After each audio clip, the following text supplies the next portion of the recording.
Happy new day and welcome to Head to Toe Healing Live. If you are unfamiliar with Head to Toe Healing, it's a practice that's put together by Dr. Kevin Reese. He's been helping people overcome chronic conditions and pain for many years, getting people in the right environment so their body can start healing itself. So my question for you today is, do you have bloating, gas, diarrhea, or constipation? Or maybe you're finding yourself having heartburn and burping all the time.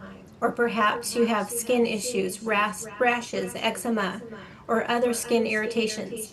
These are all indications that you might have a gut issue.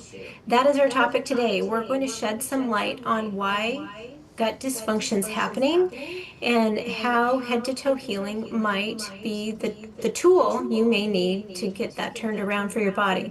My name is Coach Karen, and today we have a panel of experts with our head to toe healing panel. We have Coach Sean, Coach Brian, and Gingy. We welcome your comments and questions in the chat, so please put them in there and we'll do our best to get to you and try to answer what we can. But to start out, I wanted to just pop over to Coach Sean and ask Coach Sean, what is the connection with posture and the gut, and why do people sometimes not make that connection that posture could have an influence on why people have issues with digestion? Yeah, that's a great question, Karen. And I was actually one of those people.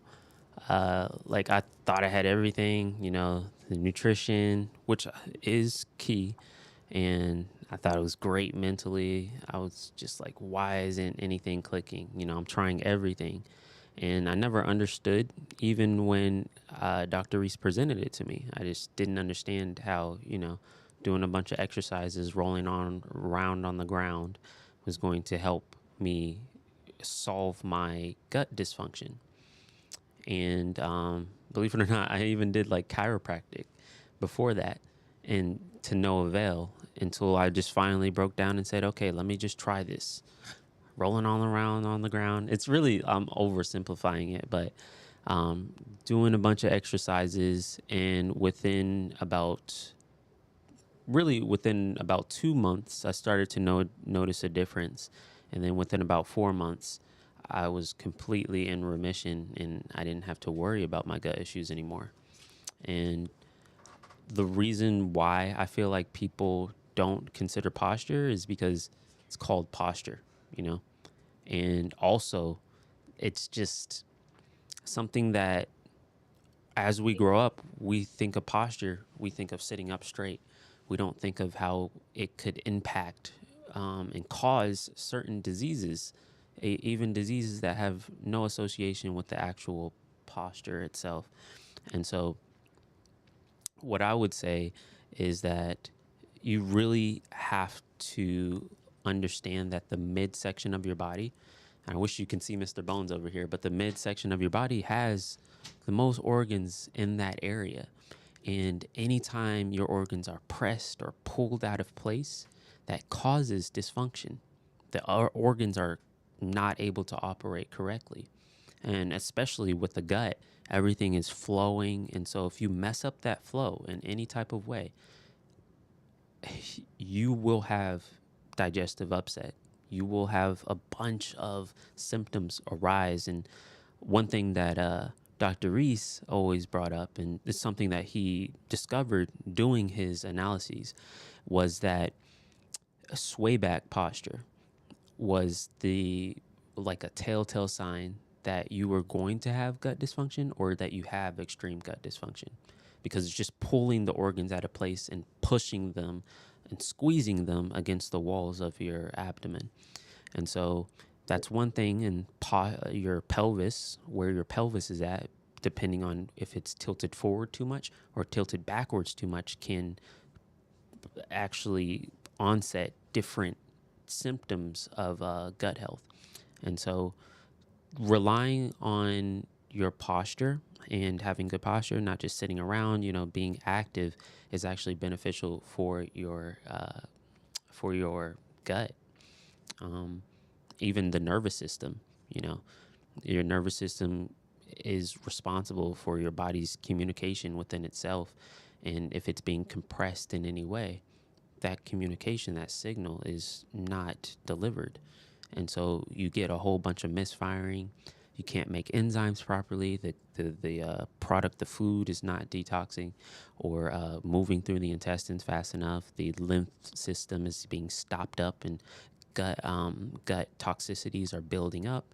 And then the blood that's delivering the nutrients and oxygen, it can't be delivered adequately enough. And so it just causes a whole bunch of issues that either cause further gut health issues or exacerbate them twofold. And so, yeah. Thank you for that. It's amazing how much posture makes a huge difference in people's body and how their body just operates and functions more effectively. Before we pop over to our next expert, I just want to say a big shout out to Joyce. She's in our comments right now. I actually had a call with her this morning, and she's really excited about our program. So welcome, Joy. Joyce and Layla and Sandy, Joelle, we've got a lot of people in the comments right now. We would love to hear from you and hear any questions that you might have. I want to pop over now to Coach Gingy and ask, how does the mind-body connection relate to the gut and or dysfunction of the gut? Well, I was thinking about this while Sean was talking. I was like, the whole digestive tract begins with the mouth. It's the first place that you put food. And not only is it made of bones and joints and stuff to, break down the food initially, but think about this. When you start thinking about a food that you want to eat, something that sounds good, maybe a dessert or something very flavorful, what happens? Your salivary glands start to salivate. So I would almost go and say, as I would go almost as far as to say that the first aspect of digestion is the mindfulness of it. If you're just grabbing food because you're hungry and shoveling it down your throat, you're not getting the extra enzymes and salivation in the mouth to start breaking down and digesting your food. And it goes from top to bottom, as we'll say. And if you're not chewing it intentionally, you're getting bigger, undigested, unbroken down chunks into your stomach that's going to have to do extra work, which could put stress on the stomach. And if that undigested food makes it into the intestines, then your intestines has got to do something with it. And you can see the whole thing kind of daisy chains. And this isn't even to mention how the nervous system impacts the different organs. Like Dr. Reese says, you have this computer in your skull, and then it has this whole nervous system that goes down the spine into every tissue, and it controls all the different organs and tissues from the brain. Those are the last thing to be impacted. And so if you're in fight or flight response, or you're just stressed out, or there's things like this that are going on, what happens is your nervous system diverts different signals and different resources away from the digestive system. And so if you're not in a place of what they call rest and digest, if you're not relaxed, if you're not calm, if you're not at peace, and that's all a mindfulness aspect, then you're not going to have all of the resources contributing to your digestive process. And that's going to cause things to go up. It's going to cause things to go down. It's going to cause things to not be fully broken down, or things to be inhibited from absorbing. There's so many different things that the mind can impact through the process of digestion. I mean, even when you go and eliminate, when you go to the bathroom, if you're holding that for too long, like I know some people don't like, going number two in public, and so they'll literally hold it intentionally for, hours or even days because they're at a relative's house or something.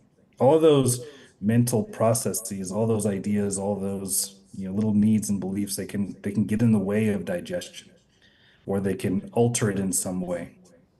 And you can also sit down and get very, very present with your food, be in a space of gratitude, have your mindset set, think about your food while you're cooking it, take in all the aromas, kickstart the digestion off the bat, over chew your food, make it easier on your gut, on your stomach.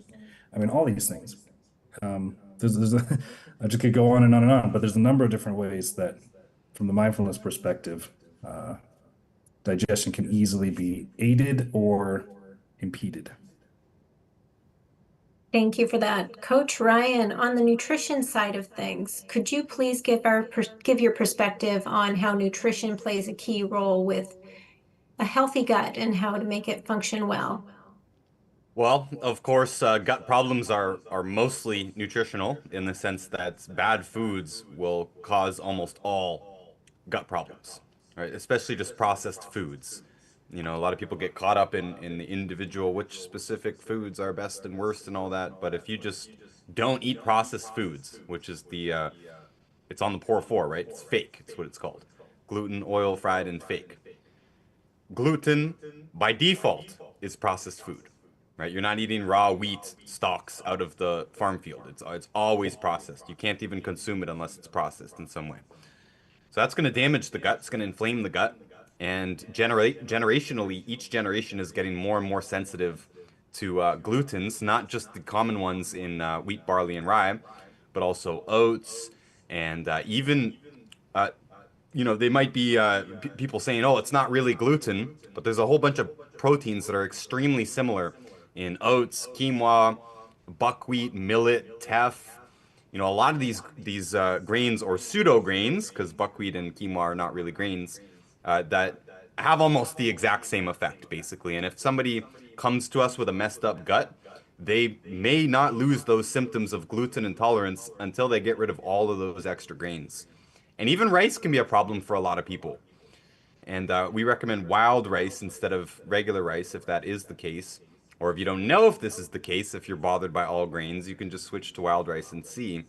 And you might be thinking, well, we've been eating wheat for thousands of years and rice for thousands of years, and the healthiest countries right now, the longest living ones, are rice-based cultures. It's true, but when you have a messed up gut, anything can bother you, and grains and dairy are going to be the most likely. Dairy's not even on our bad list, but it can provoke so many people to such a degree that nothing else is going to work. You can take all the supplements in the world. If your gut is not functioning correctly, the supplements aren't going to work. You're still going to have the pain or the sleeping problem or the eye problem or whatever other problems the person has. So in our program, the gut is the first priority when it comes to nutrition. And if that isn't corrected, if they're still bloated or something 2 or 3 months in, we're still putting all of the attention towards the gut. Because a lot of people think, yeah, but I'm in pain and pain is my primary symptom. If you have any symptom, but you also have bloating, constipation, diarrhea, pain, reflux, anything in the digestive category, that automatically takes precedent. It becomes the priority. Thank you. We had a question here from Joyce. She was asking, is sugar part of the poor four foods? Fake, is what she's saying. Yes and no. As an ingredient, of course, it's used in almost all fake foods, but sugar itself, we cannot demonize it. It doesn't make sense. Your body takes all food and turns it into sugar, especially all carbs and protein. Turns it into glucose to feed the cells. So your cells eat glucose. Your brain eats a lot of glucose, right?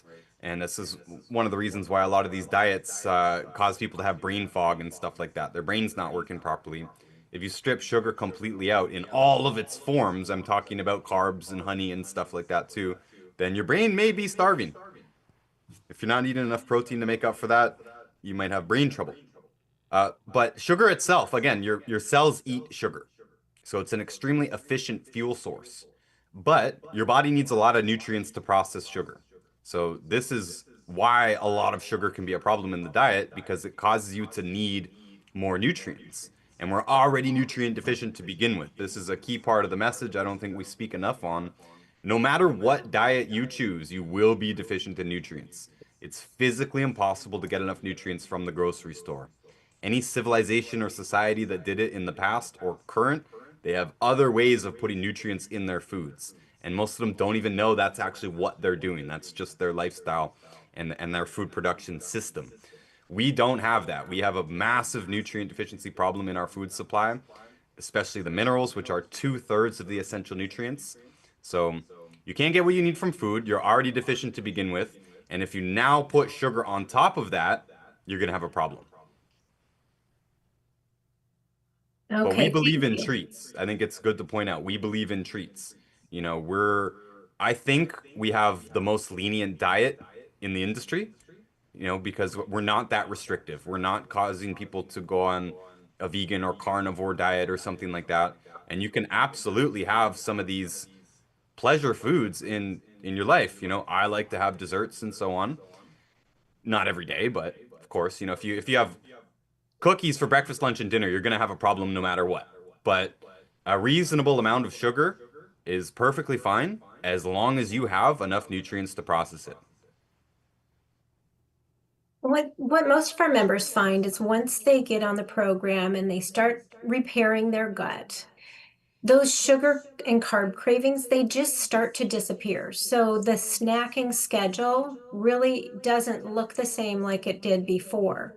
So if that's a regular thing for you right now, that definitely would change.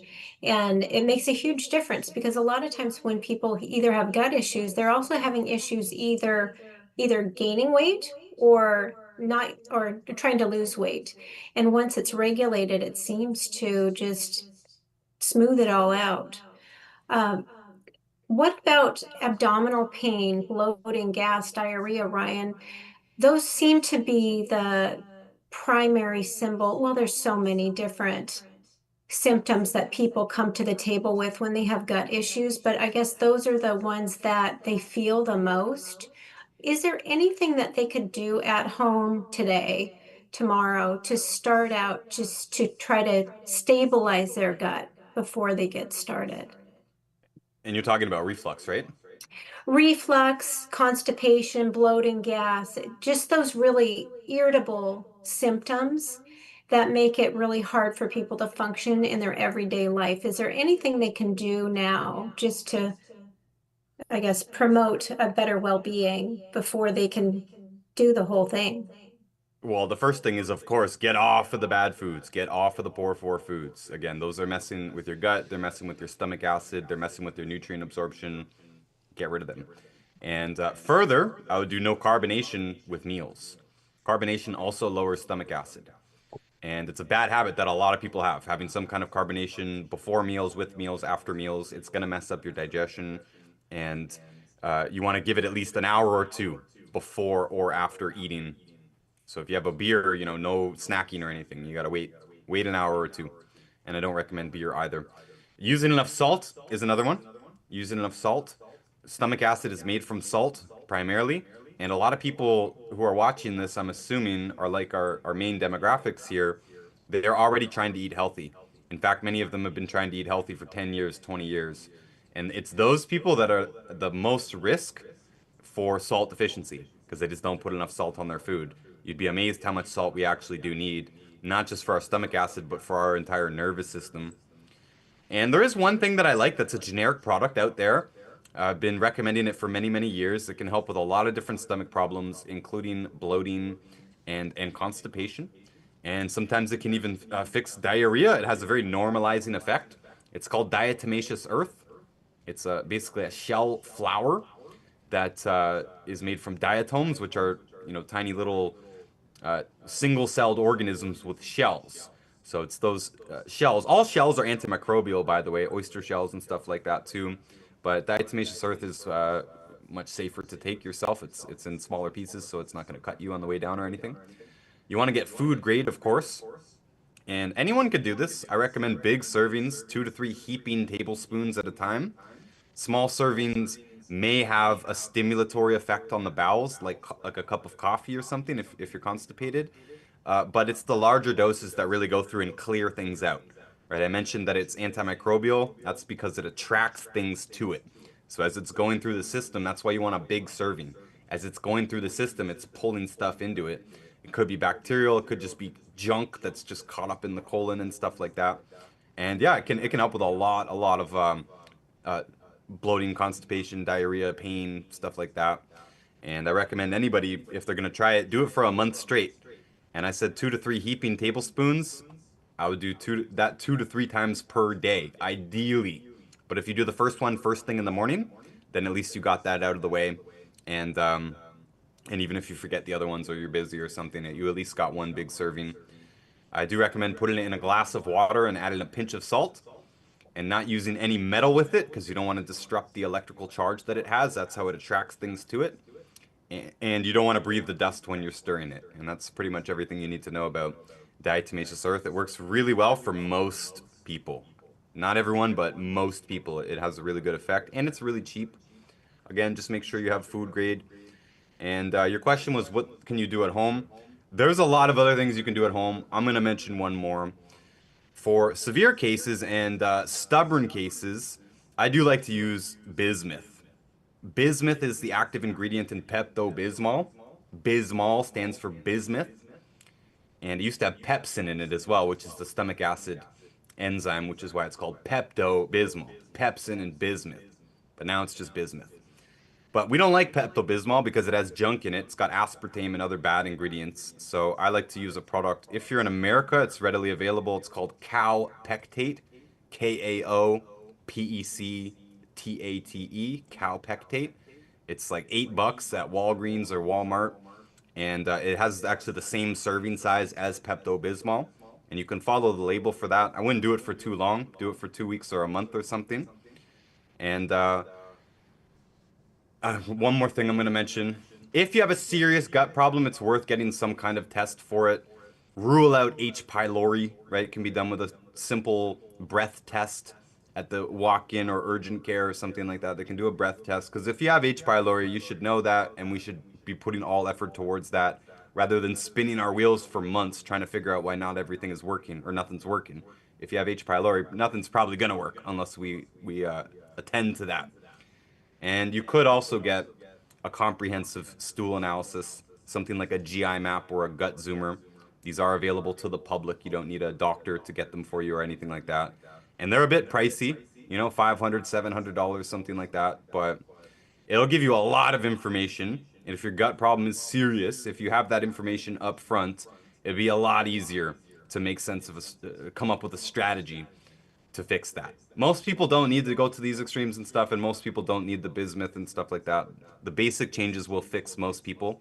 Getting off the bad foods, using enough salt, to taking the 90 essential nutrients when the time comes, which is usually on the second month with us. That will fix the majority of gut problems. But there are some stubborn ones out there. There are a lot of different tools that can be used to help with that, including radical diet restrictions for short periods of time, and lots of other herbal concoctions and stuff that we could possibly use depending on the circumstance. Ryan, you had mentioned H. pylori. For those individuals out there that are not familiar with that, what are symptoms that would give them indications of maybe they do need to go in and get tested for that? Well, the thing is, you might have symptoms that look nothing like standard H. pylori because a regular doctor is really just going to be looking for pain, right? Especially pain on an empty stomach, which is one of the hallmarks of stomach ulcers. So basically, if you don't have ulcers or signs of an ulcer, the doctor's probably not going to suspect H. pylori, right? They're trained to suspect the obvious, and usually it is obvious. But you could absolutely have an infection, not even just in the stomach, but throughout the lower intestines, and it could be causing absolute chaos down there. And your doctor might just say, "Oh, you have colitis, or you have IBS, or you have diverticulitis," without, of course, giving an explanation for why.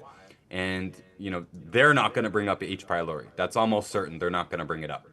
But it is something that you can test for, like I said, very, very easily. So your question was, what symptoms should you have? Well, if you have the obvious ones, if you have pain on an empty stomach and there's blood in the stool and whatnot, that's obvious. Yes, and any regular doctor should be like, okay, let's do a breath test for that.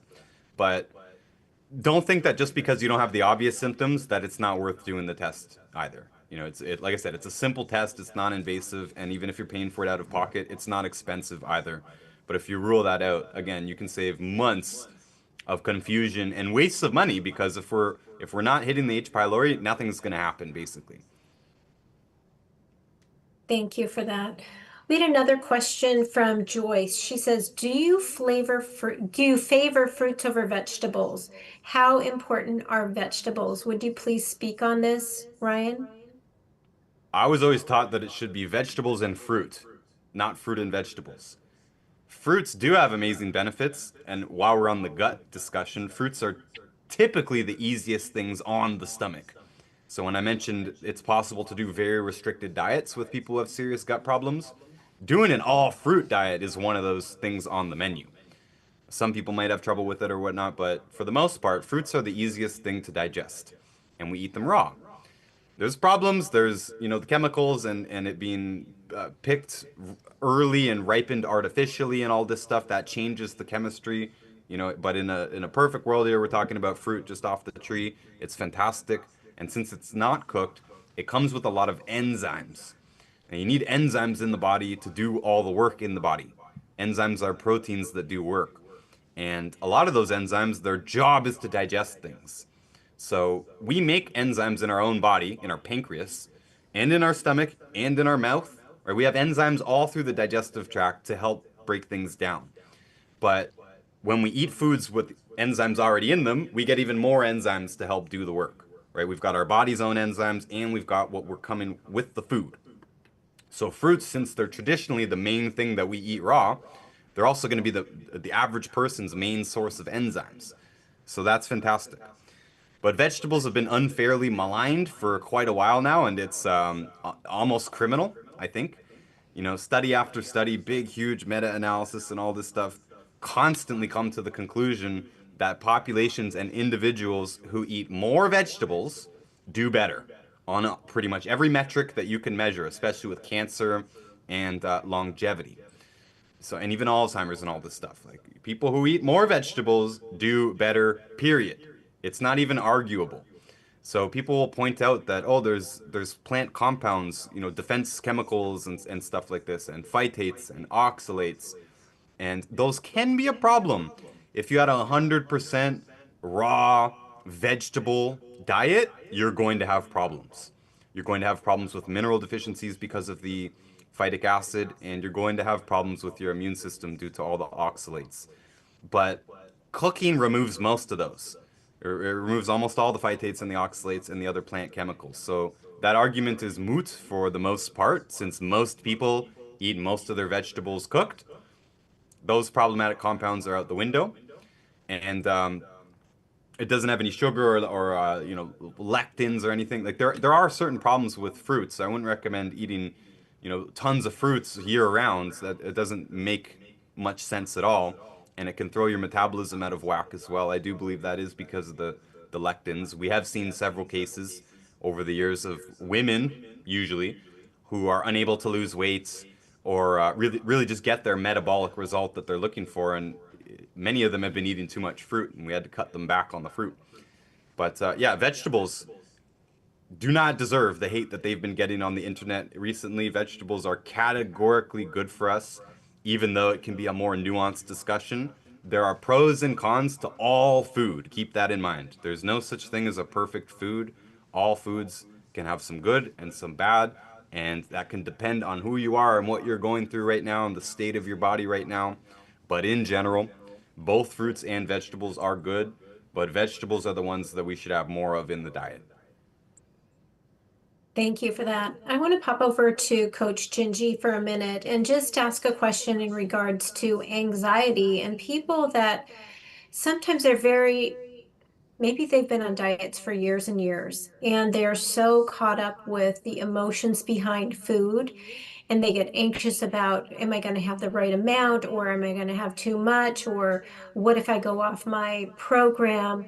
How does one deal with those difficult emotions when they come up to help the gut heal?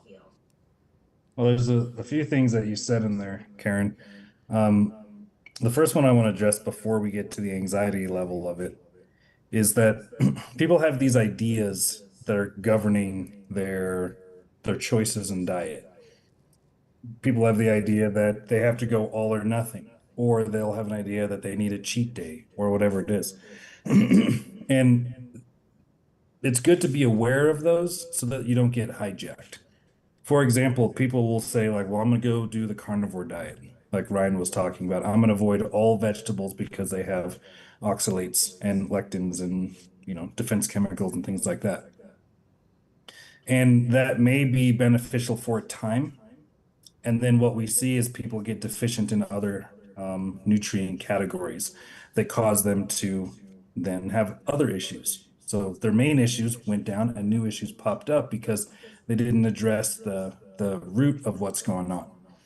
The root cause is what we're trying to get to here with everybody by doing a holistic approach of posture, mindfulness, and nutrition. Because if you stay dogmatic and say, nope, it's the carnivore diet that's going to be the end all be all, then that idea will pigeonhole you into one specific result with your health. And it'll help for a little while and then it will hurt. And just like if you were to go all vegan, it's going to help for a little while and then it's going to hurt because there are different nutrients in different categories across all of those. So we want to make sure that people don't get so dogmatic about it. Now, there are other things like the poor four foods, specifically talking about the protein chains that are like gluten and other similar protein chains, because those will cause inflammation, anywhere between 2 to 6 weeks. You eat that one time, you may be inflamed. Your intestines may be inflamed, causing malabsorption for 2 weeks or maybe even 6 weeks. And if that's the case, then that's not something that you want to have a cheat day, every 2 weeks with. Because if you do a cheat day, say once a week, and I eat a donut or something like that, that's going to keep you in a perpetually inflamed state, just making the problems worse.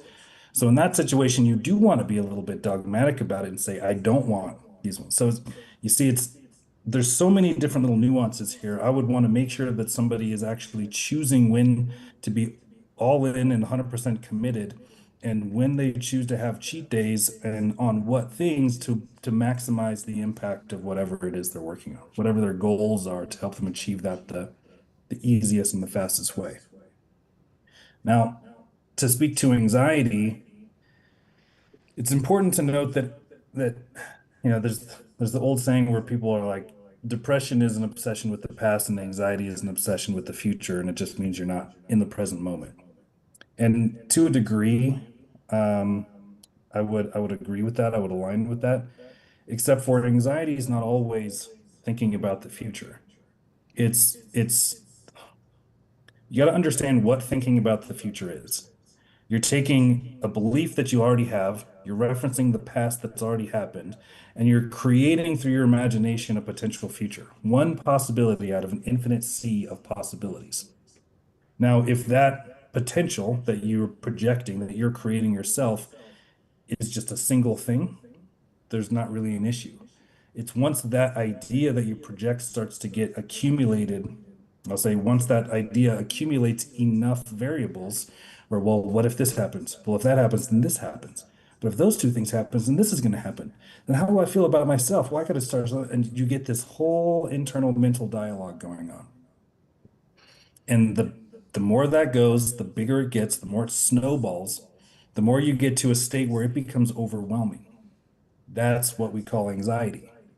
What happens when people get panic attacks? Their mind runaways with them. I think that's what I said. Their mind runs away with them. And they end up just kind of being along for the ride with all of these thoughts that are going on. And they're never thoughts like, oh, I'm so grateful that this is happening. And oh man, it's just so much peaceful, so much peace today. I feel very peaceful and relaxed. And those aren't the thoughts that the anxiety machine runs away with. The thoughts are usually, what if this terrible thing happens? What if so-and-so thinks this about me? What if I go and I fail at this thing? Or what if this happens? It's all of these worries and these concerns, which is just a projection of what you're concerned might happen that might be a bad thing, when you could project all the good stuff too. So if anybody is dealing with anxiety, and I'd recommend them to get in the program first off, because we'd be able to address all of the different facets of anxiety as opposed to just doing it from the mindfulness perspective. But the first thing I would do is really connect and say, have a conversation with them around how much they're holding in their mind at that moment. What are they worried about? What is going on for them? What are they thinking is going to happen that would be a bad thing? And if we can start eliminating some of those, they'll notice the pressure of the anxiety decrease.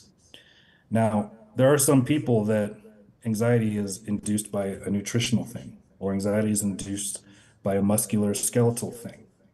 And so we can address it with one mindfulness facet, absolutely. And we can lower the amount of stuff you're holding on to and reduce the stress. And there are some very easy, simple ways that we've got in the program, especially that Dr. Reese laid out in his anxiety answer book and the cheat code. Those are two different books, Anxiety Answer and Cheat Code. Those are two different books.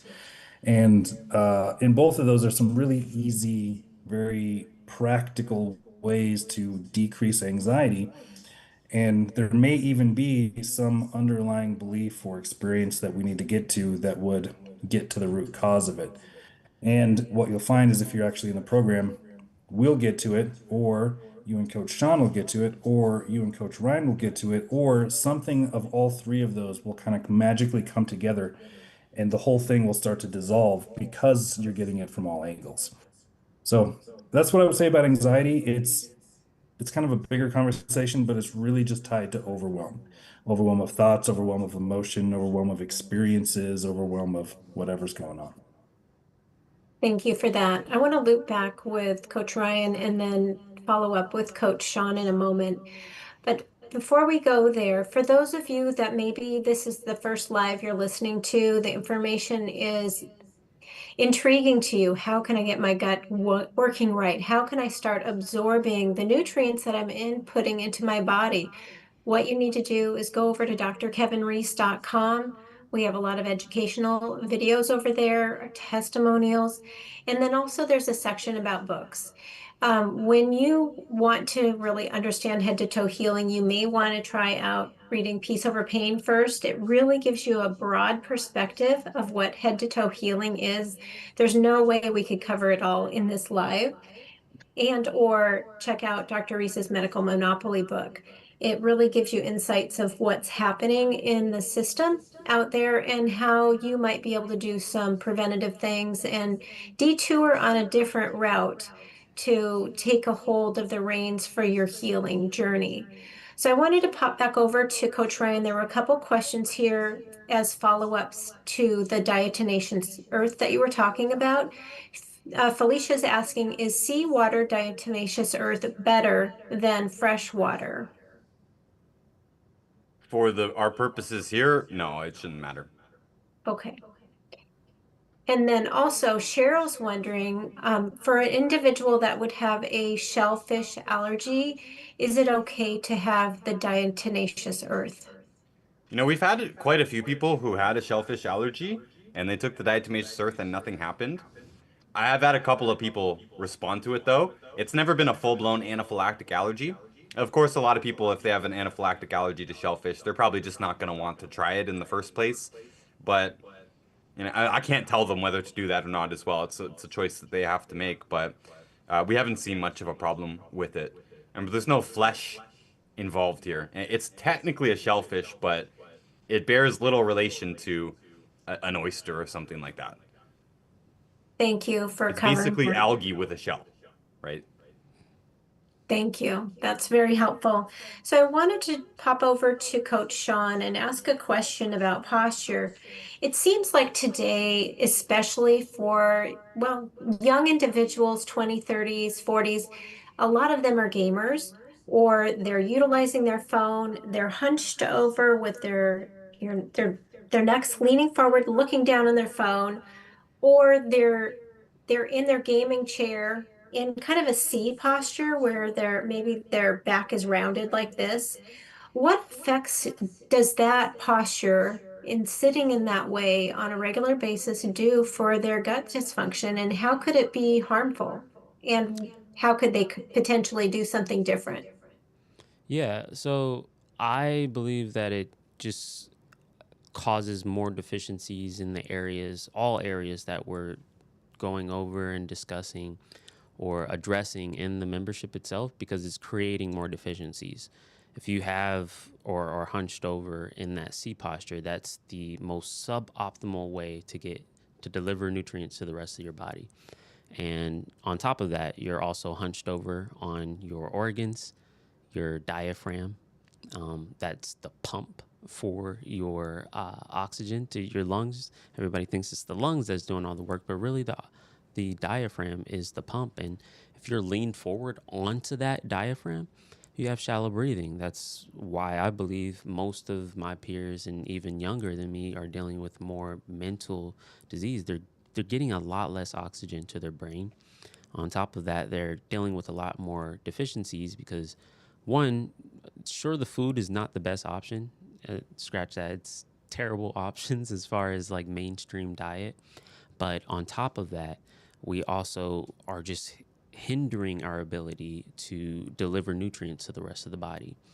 And so I think a lot of those issues are that we're just not giving our organs the space to breathe and function. You know, sure that some people ate, in our ancestors they ate hunched over or something like that, but they also got up. They also went around and walked to where they had to go or did some laborious activity. And we're just not doing that anymore. We eat hunched over, we go in the car and then we hunch over. And just like you said, with the whole gaming situation, they live in that chair. They're hunched over all day, whether they're looking at the game and then they're eating hunched over in that same position. They're just relaxing, hunched over. Because even if they come back, the chair is like, it's still in that C posture. And if you ever if you got out of the couch and you stayed in that same posture that you were in from when you were in that couch. So just try to recognize how you feel when you're in a couch or a chair, and then get up in that same position without straightening up the back, without, realigning the head. And you're going to be looking at the ground. You're going to have C posture. And C postures, you're hunching on your whole system. And we're just not optimized for that. So to answer your question, it's just creating more deficiencies. Thank you for that. Um, Another question here. Jorge says, how does one get regular bowel movements? This might be a good one for Ryan. Saying that he's always constipated, how does one get regular bowel movements? Any tips on that? Well, by being off the poor four foods, first of all. Second of all, by having the raw materials that your digestive system needs to work correctly.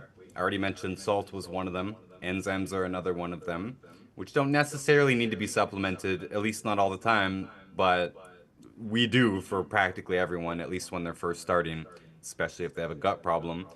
And three are a bunch of micronutrients, a bunch of vitamins, minerals, all kinds of cofactors that those enzymes need.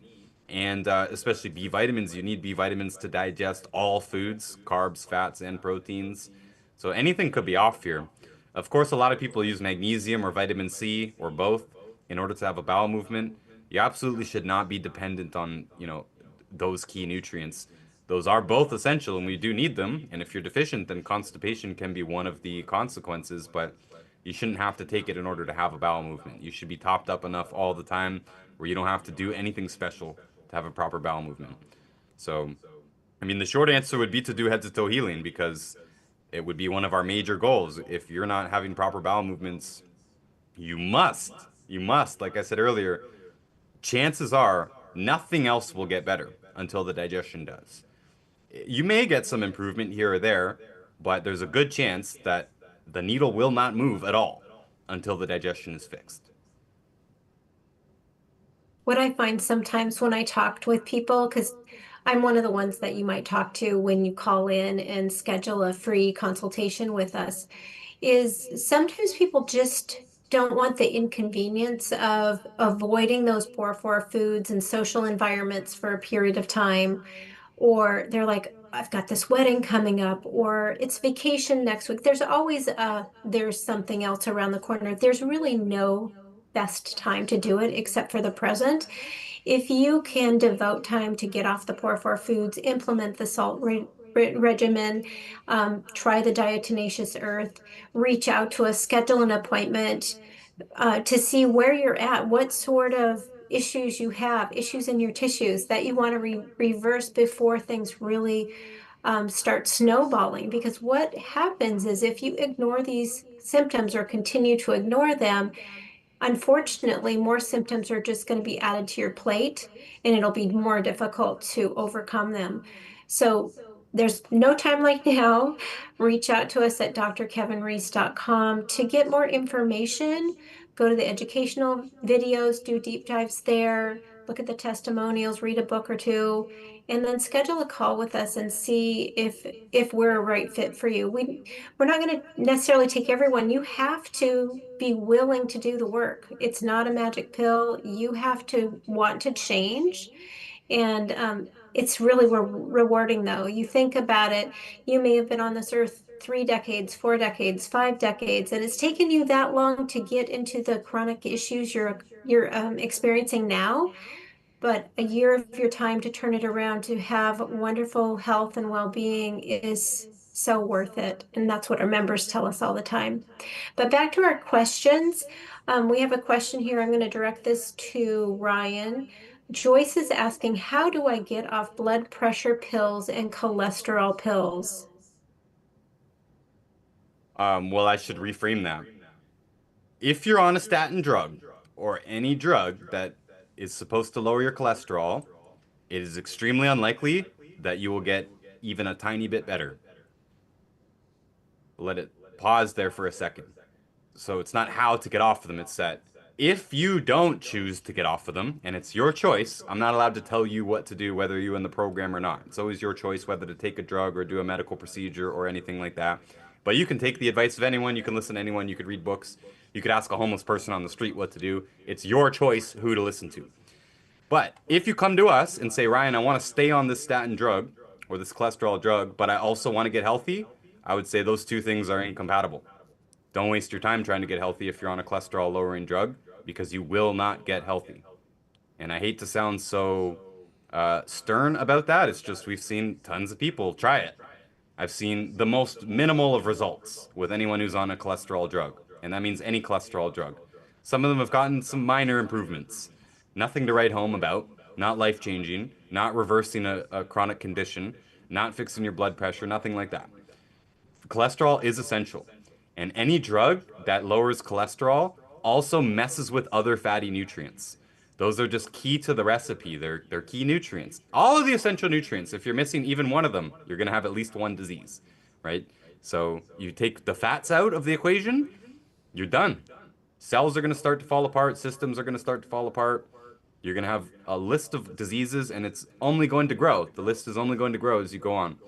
Blood pressure drugs have their problems too. I don't know which type she's on, but they have problems. They block specific nutrients and stuff. There's no disease that's caused by a drug deficiency, so none of them are doing anything about the root cause at all. Clearly, she has a metabolic problem. Both blood pressure and cholesterol are in the metabolic category. Almost all of our members and almost all the people that we've ever dealt with have a metabolic problem. That's the core of their problem. It will not be fixed by drugs. It cannot be fixed by drugs. That's impossible. Right? The metabolism is affected by foods, nutrients, even posture, mindfulness. It cannot be solved by drugs. So if she wants to get off of them, I would do head to toe healing. The things we spoke about today are a baseline. Those are things that anyone should do. Everyone, like we're talking about digestion here today primarily. Everyone should be off the bad foods. Everyone should be using enough salt. And if anyone does have a digestion problem, all of their efforts should be put towards fixing that, either with our help or not. Because if that isn't fixed, then your metabolism is not going to be fixed. So for the cholesterol drug, I guess one thing that I should say, and we have a course or a protocol to help people get off of a statin drug or a cholesterol drug. It's within the membership, but there are no side effects to stopping a cholesterol lowering drug, right? So under no circumstance is a cholesterol drug keeping you alive. Whereas some people need to keep taking the blood pressure drug. They have life-threatening blood pressure problems, right? Or heart palpitations or something.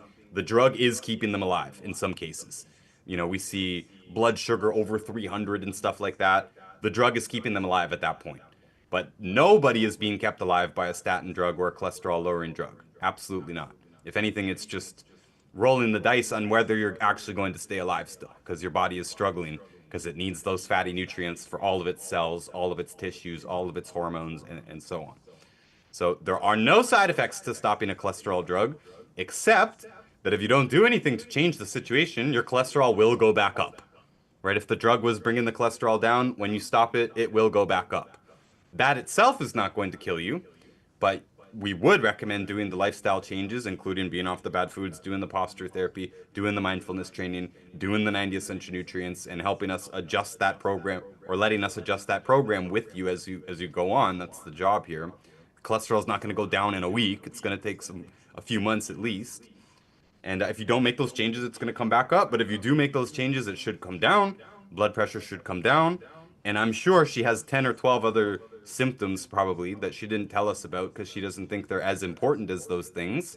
But those other symptoms should go away as well. But it's unlikely that any of these things will do anything, go anywhere, get any better if she stays on a cholesterol drug. That's how serious it is. So to piggyback on what you were just talking about, Ryan, with the system that's out there, there, when I was on a whole food plant-based diet for 5 years, it really set me back. My body began to, like Coach Gingy was talking about, sometimes when you do a diet, it can be great in the beginning, but later your body falls apart. Well, my body was falling apart when I found Dr. Reese a few years ago, and now I feel much better. But with that, that particular community really pushed the idea of SOS free, salt, oil, sugar free. What's your take on that? And the particular physician that was talking about that was really trying to do heart disease prevention. So could you share your opinion on the SOS free topic and if it's good, bad, or there's a better way? This question is for me. Yeah. Terrible. Terrible advice. I can see why a doctor might use it as an emergency protocol because yeah, it might shift the needle, but it's missing the point. You know, people say they feel better because they got off of sugar. Ask them more questions because most likely it means, oh, I stopped buying candy bar on the way home. I stopped, using the caramel syrup in my coffee. They quit processed foods, right? Just dissect this. Whenever you hear someone, oh yeah, I got off of sugar and I feel amazing. Where was the sugar in their diet to begin with? Probably processed foods, right? So getting rid of processed foods is very smart. Getting rid of sugar itself, especially if that includes fruits and potatoes and carrots and whatever other sources of sugar might qualify in there, that it's totally missing the point. That if these people, if they are getting better, it's probably because they're getting off of processed foods. And that goes for salt as well. Junk food is loaded with salt. So this is why I said earlier, the people who are most at risk for salt deficiency are actually healthy eaters because they just don't put enough salt on their food, and we see this all the time.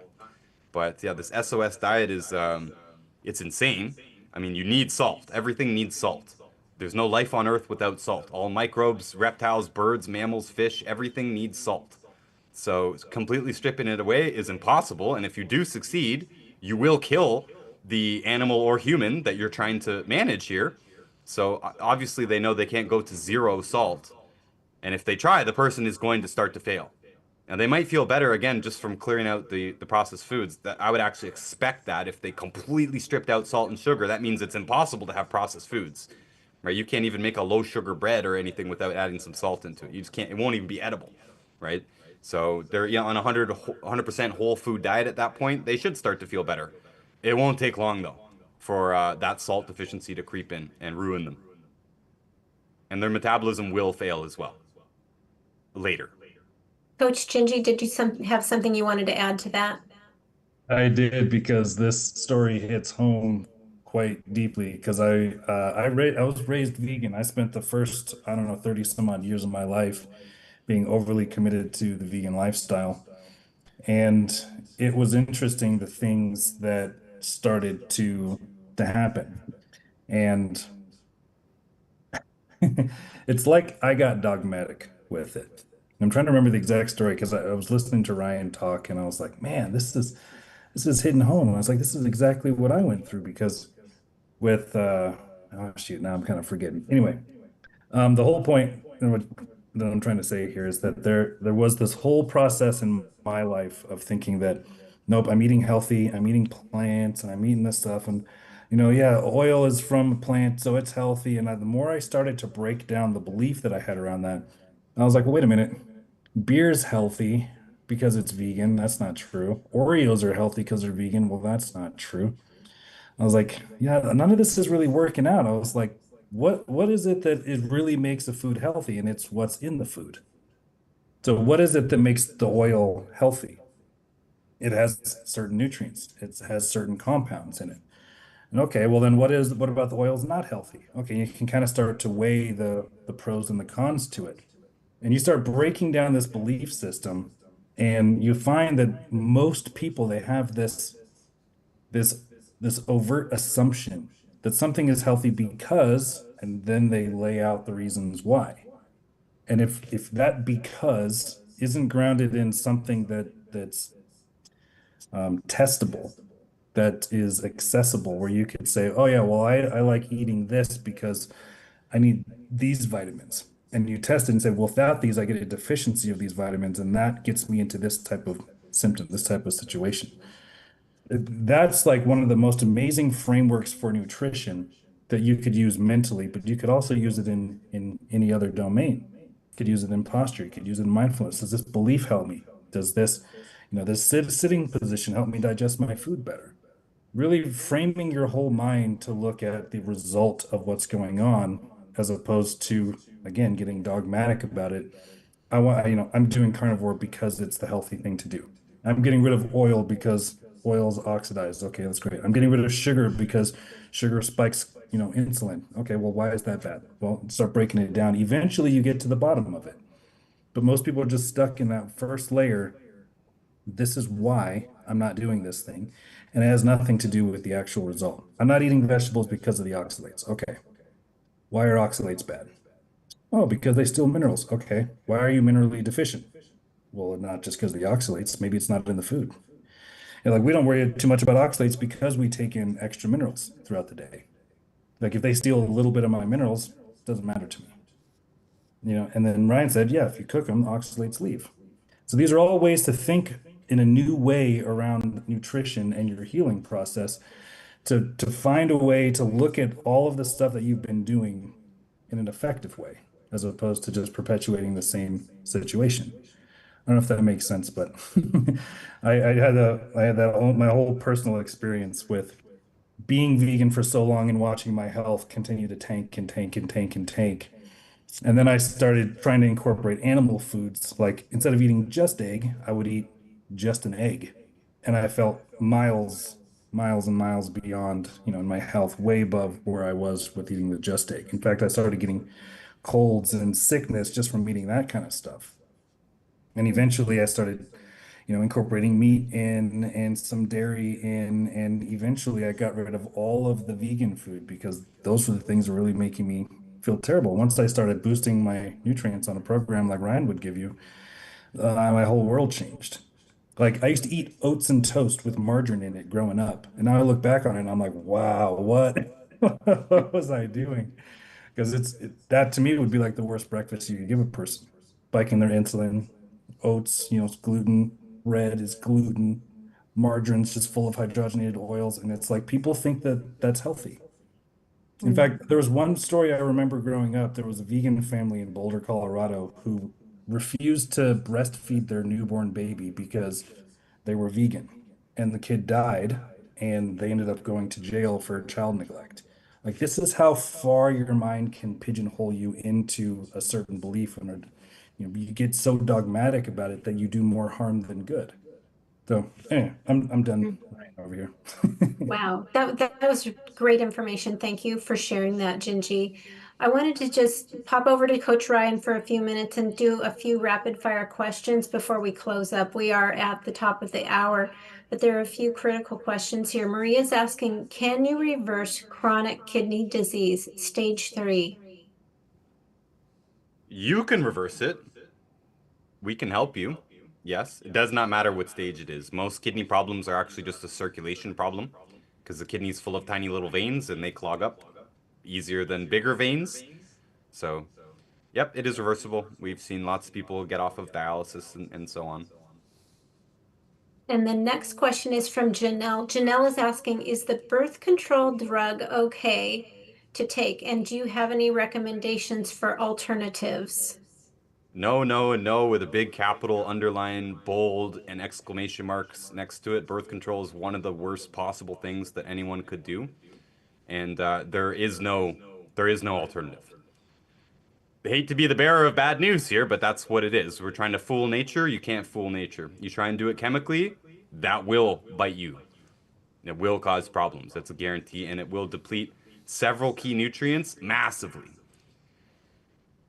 Condoms are not 100% effective. We all know that, but I mean, I guess it would be the next best thing. The rhythm method has problems, but there's several of us on the alternative side where that's our method. We do the rhythm method, avoid intercourse during ovulation, to your heart's content after that, basically until the menstrual cycle begins again, and then you have a period of abstinence. Abstinence, unfortunately, and I'm not a Christian preacher here or anything, but abstinence is the only 100% guaranteed, no problem birth control. It's the only one that works 100%, and it's the only one that has no side effects at all. So it's a party pooping statement, but it is what it is. You're taking a massive risk every time that you're having, unprotected or premarital sex or anything like that. Don't need to go too deep into it. We obviously all know the pitfalls of having a baby with someone that you didn't want to. But I would rather not have it at all than have that risk there. And if I was the woman, there's no possible way that I would consider taking birth control. I would not let my wife do it or any woman in my life. I would protest until I lost my voice, basically. So no, there's no alternative. Some people might say neem, and some other herbal things that can be a kind of a spermicidal thing. I would not rely on those. If anything, I would use the neem and the rhythm method, basically. But the most important thing is, this doesn't mean not intending to do a lifestyle lecture here or something. I've just had a lot of friends who had kids with people that they weren't committed to. And now I'm watching them 10, 20 years into that journey. Looks like it's been a huge nightmare the whole way around. Expensive and the biggest headache that you could imagine. I do believe children should be raised with two parents if they can. Didn't mean to go all sociological here, but you shouldn't be sleeping with people that you're not prepared to have a kid with, basically, is my rule.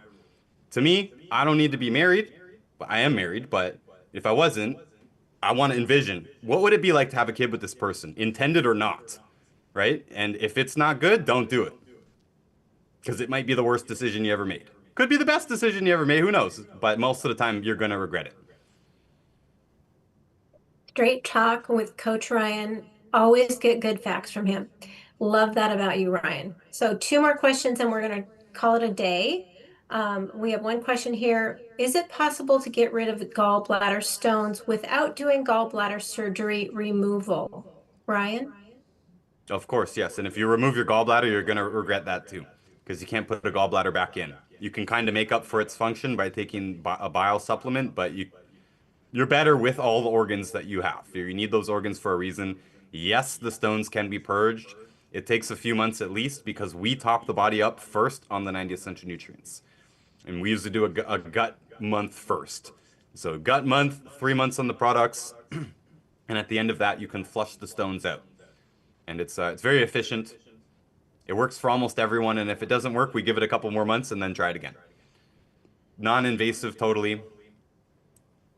Painless, simple, no surgery. All right, one last question. Can an aggressive sea monster breast issue be reversed with head to toe healing? We do have a video. I made a video we have a whole sea monster course in there, but I made a video for that where at the very beginning I said that head to toe healing can and should be used as part of a protocol. If I had the sea monster, that's what the video is called. If I had it myself, I would still do nutrition. I would definitely do posture. I would definitely do the mindfulness training. In fact, that's probably the most, maybe the most important one is the mindfulness, because it's such an incredibly stressful situation, not just for you, but for everyone around you as well. I would definitely do those things. But the rest of the video goes on to talk about, it's like 2 hours long of just options of things that I would consider doing if I had the sea monster. And of course, that depends on what kind it is, how much money you've got, can you travel, how old are you? There's a bunch of different factors as to which therapies you're going to choose. But even though I'm very strong on nutrition, I would do all the nutrition. I would do boatloads of nutrition. I would go all out on nutrition, but I would also consider doing 10 other different things that could be done in clinics, things like, hyperbaric oxygen or IV hydrogen peroxide, or all types of different IVs actually. Things like removing dental fillings if you have them.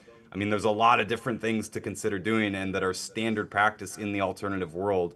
And I guess that's just the message. If you have the sea monster, that was the whole point of the video, be prepared to do a lot. I call it the kitchen sink method, right? People say, oh, you did everything except for the kitchen sink. No, we do the kitchen sink too, right? We do everything we can, including our three primary modalities. And there's no way you should rely on those three alone. You should be doing homework. I recommend some books in there. You should be talking to clinics. You should be thinking about, again, IVs and bigger things, bigger, more expensive things, but maybe even more beneficial to you. All of this combined is what's going to give you your best chance. Remember that for almost everyone, sea monster in the first place wasn't caused by one thing.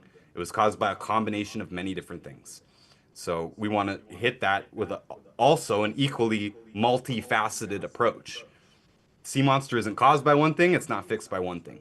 So we want to if we want the best chances, we want to be prepared to do a lot of different things, including heavy duty nutrition. Absolutely.